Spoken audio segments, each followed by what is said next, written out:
I was 18 years old and I decided that I wanted to work on a set as a background actor.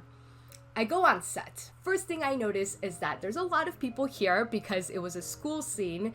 I just was overwhelmed with fear and social anxiety because everybody seemed super cool and social and they seemed like they knew each other. So I just backed off.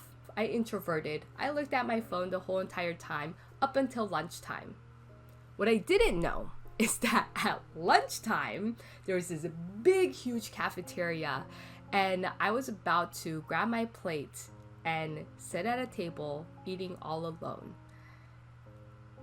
And the thing about that was that I never had that experience as an adult up until that point because I was always just trying to surround myself with people I already knew. And it was the first time in my life where I really had to face the fact that I can't just make the excuse that I'm shy or that I have social anxiety or that I'm just not a social outgoing person. That was the moment that I decided that, okay, I'm gonna bite through this hour because I was just too scared to move from there. And tomorrow it's gonna be different. I don't know how, but it's going to be different. Well, I come back the next day. I just slowly walk because I'm trying to observe what other people do and try to maybe mimic whatever it is that they do. However, they're trying to be cool. I have to be cool like them. I noticed somebody who said good morning and another person said good morning right back to that person. And I thought, this is genius. I'm gonna say good morning to everybody. And so here I am, I walk up to somebody. It was a girl, which always makes me more nervous because I just had past experiences where girls were not the kindest to other females. And so I walk up to this girl and I said, good morning. And then she looked at me and she's like, good morning. Like it was nothing. I tried not to react. And then I was like, And of course, right after that moment, I realized that I didn't have a follow-up anything after the good morning because I was just so concentrated on the good morning portion. But I realized that it worked.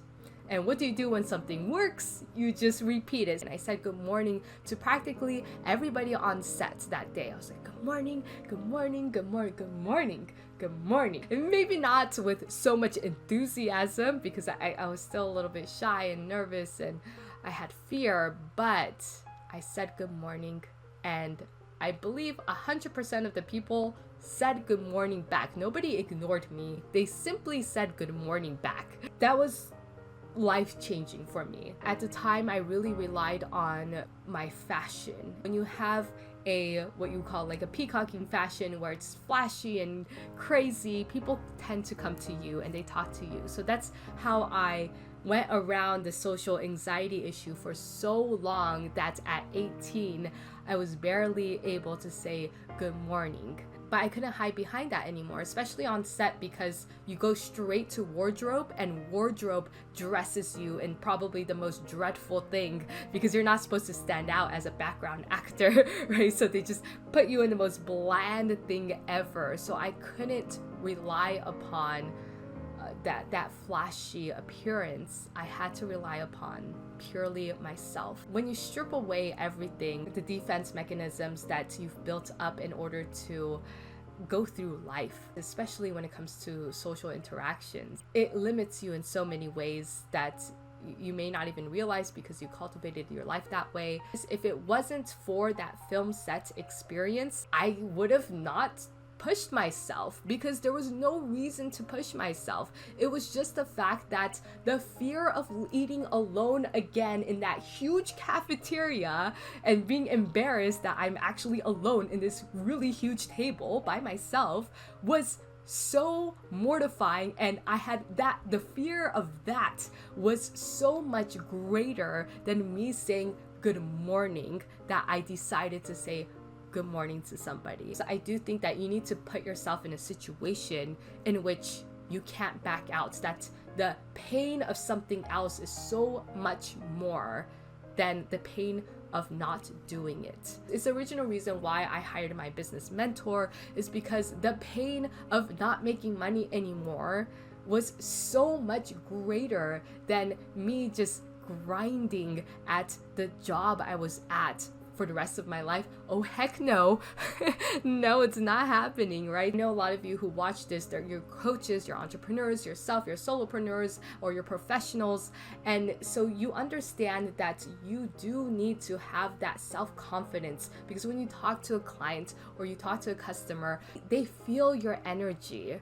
They feel whether you're confident in what your service is or what price point you have your service on or your product on. They feel it. The thing is, you could be nervous simply because of the social interaction, not because of the service or product. You're confident in your service or product, but if you're nervous in simply talking to the person or even talking on camera, then they're gonna sense that, and that nervousness, they're gonna think their product, their service, it's probably not that great. Even though your product or service may be the best in the world, but they will never know it because they really relate to you and the service or product as one. And that's just how it is. We can complain about it, we can say, well, that's not fair, but that's how we sell and that's how we market. And those are just the facts of life. Which, by the way, I do have a Charisma on Camera beta group. And I say Charisma on Camera, but there are 3 different types of charisma. It's not always woo-woo charisma, but it's about either authority charisma because you want to exemplify authority on camera, or you want to exemplify relatability on camera, or maybe it's warmth because you're a psychologist or you're a life coach and you want to exemplify warmth. Whatever that is to you, it's all under the umbrella of charisma. It's all under the umbrella of just being magnetic and being impactful on camera. And this really also leads into life. Whatever you do on camera, it's really just a reflection upon what your day-to-day life is. How you do anything is how you do everything. I truly believe that. So if you are interested in Charisma on Camera, I encourage you to go to the description below and apply to be a part of the beta group. Hit that like button for the YouTube algorithm, please. And comment below if you've ever had social anxiety in your lifetime before. Please don't lie, come on. Even if you are the most social person ever, you probably had a moment in time where you had social anxiety, and where that might have been. A lot of times it's a networking event, right? If it was networking, comment below networking. A lot of times it's new social groups, right? And for me, it was on set. So if it was on set for you, comment below on set. But there's just always those times when social anxiety. No, don't do it. But we gotta push through it. We gotta pass through it and make sure that we're addressing it so it doesn't just carry on through our adult life, because there's just so much more out there and we can do so much more. All right, I will see you on the next video.